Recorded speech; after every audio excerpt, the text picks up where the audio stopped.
Have you ever wondered where all the toilet paper comes from? It doesn't grow on trees, that's for sure. It first starts with the harvester.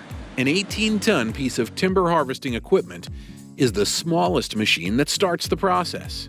This strong machine is a true all-arounder in the forest, felling trees, delimbing, and sawing up trunks in less than a minute.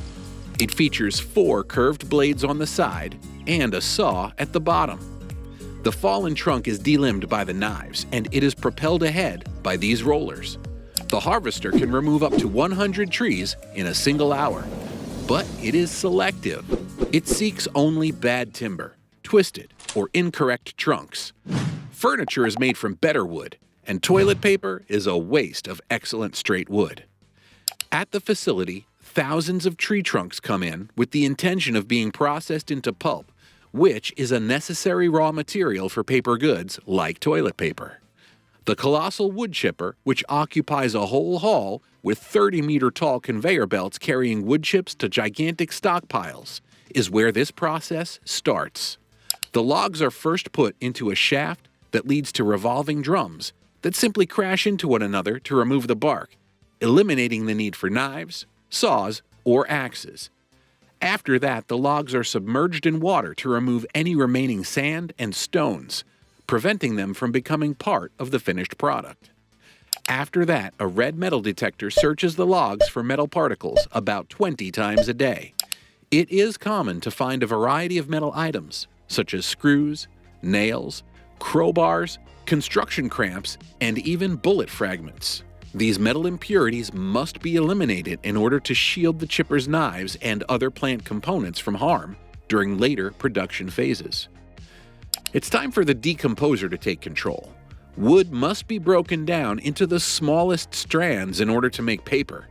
The only tools needed for this are chemicals. Chemicals are added to big containers, and the wood chips are dissolved until only the fibers are left. Packed together, they have a white appearance similar to paper. But since that is only pulp, the raw material used to make paper, they are totally unfit for writing or using as toilet paper. This hall is likewise dedicated to pulp, namely the pulp found in used paper. Waste paper makes up 70% of the raw materials used by the German paper industry. Since each sheet may be recycled 7 times, it truly pays off.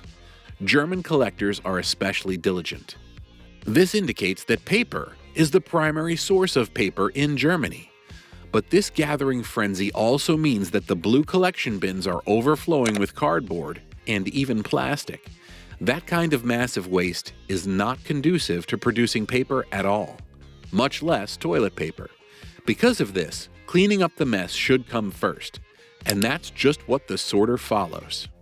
This enormous 2-story machine effectively eliminates cardboard, plastic, and trash from the belt using a completely automated system. The procedure starts with harsh pre-sorting on the first floor, when cardboard and big trash are filtered out using a sieve. The materials that are left are moved to the second floor, where sophisticated near-infrared sensors are used. In a split second, these sensors pick up pieces of cardboard and plastic, which sets off an air blast that shoots the impurities off the belt. Even with the advanced sorting skills, human interaction is still necessary for certain activities. The plant processes 400 tons of waste paper per day, but in order to keep the remaining remnants of cardboard from later clinging to the paper machine, they still have enough adhesive on them. These must be manually removed. Following sorting, the paper goes into the enormous washing machine, an intricate system evoking memories of the early Industrial Revolution. In order to recover fibers for the creation of new paper, the paper goes through 14 stations. This method is still more environmentally beneficial than making pulp from wood. The first important station consists of drums where waste paper is chemically broken down into a thin pulp.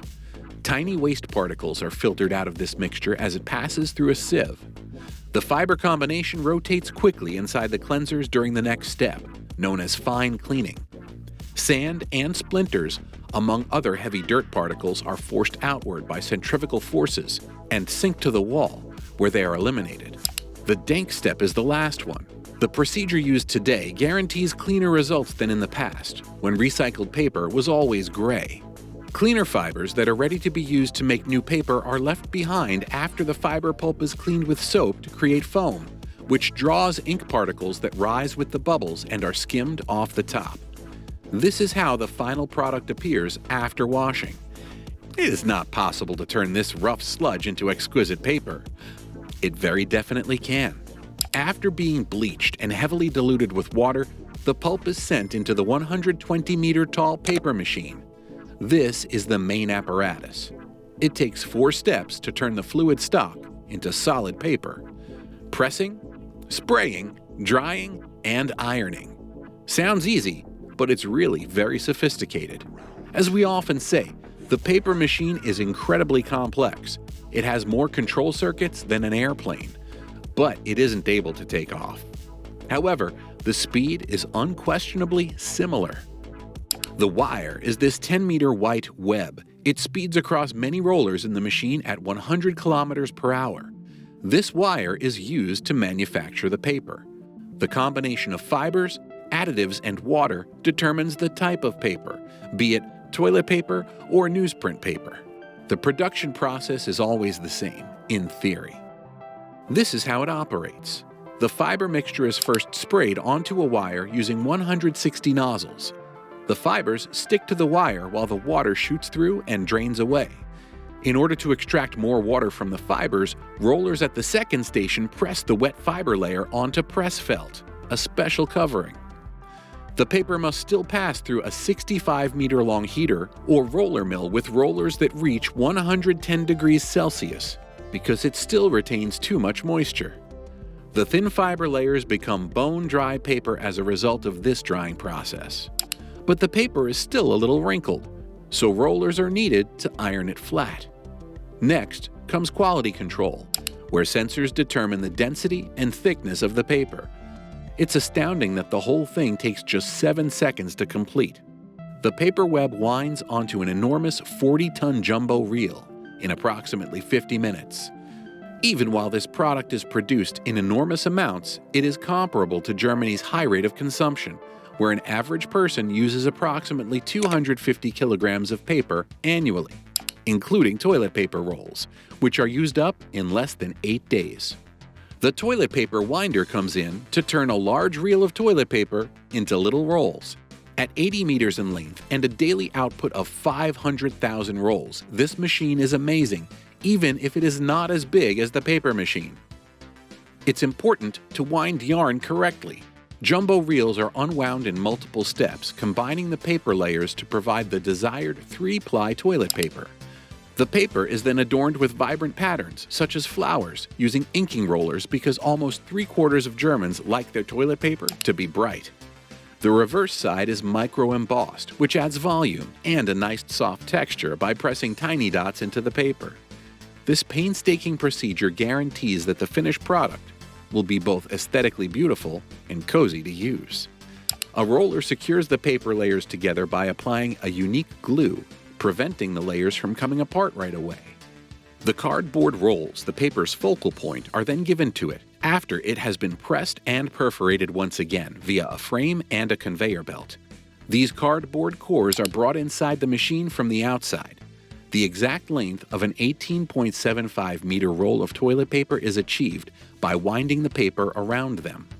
The term logs refers to these long rolls, which is ironically related to their forest of origin. Using a log saw, the last process entails slicing the logs into individual rolls of toilet paper at a speed of 180 cuts per minute with blades. The manufacturing process for toilet rolls ends here because toilet paper cannot be recycled.